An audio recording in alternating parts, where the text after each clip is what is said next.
Overspending and overeating can go hand in hand. I'm not saying in this case they are, but it's more of a, you know, when we buy things, things don't require anything of us. When we eat, food doesn't require anything of us. And when we are in a place of servitude, when we're in a place of over responsibility, we can seek out things that give us this misdirected sense of comfort or companionship. A lot of times people spend because it gives them a sense of companionship.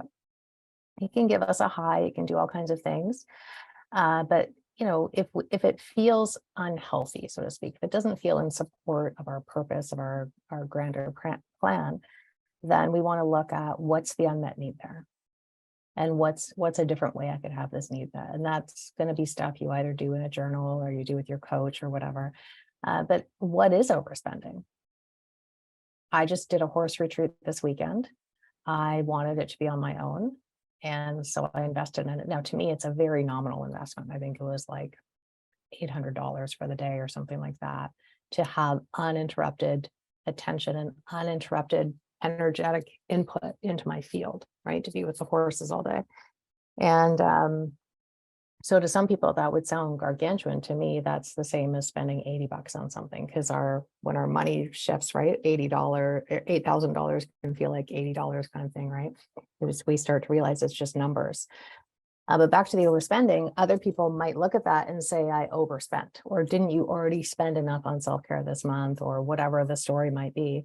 I don't feel like I overspent.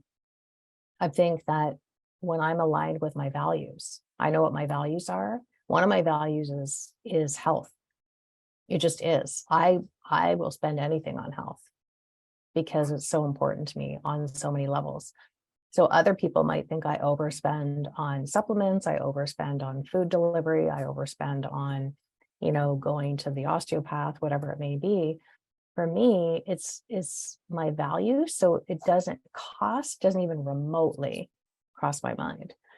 But if you said to me, like, I'm not a big stuff collector. I admire people that are nesters. I'm not a nester. I've had to learn how to nest.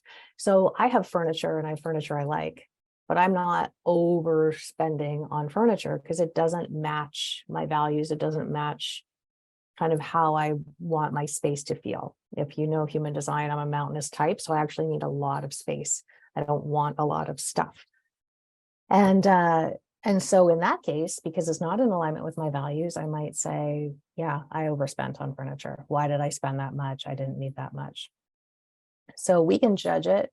If we look at it honestly, we're a product of programming. This is what very powerful and wealthy people do, is spend a ton of money on billboards in Times Square and all kinds of social programming and engineering and all kinds of things to feed the deeper gap that they've poked at all of us, which is that we're lacking. We're not enough. And we need to fill this cup so that we can be enough. Once you have a pair of shoes with red soles on the bottom, then you'll be enough. Oh, wait, now you got those red shoes, but now you need this bag. Now you need this scarf. Now you need to drive this car. Now you need all these things.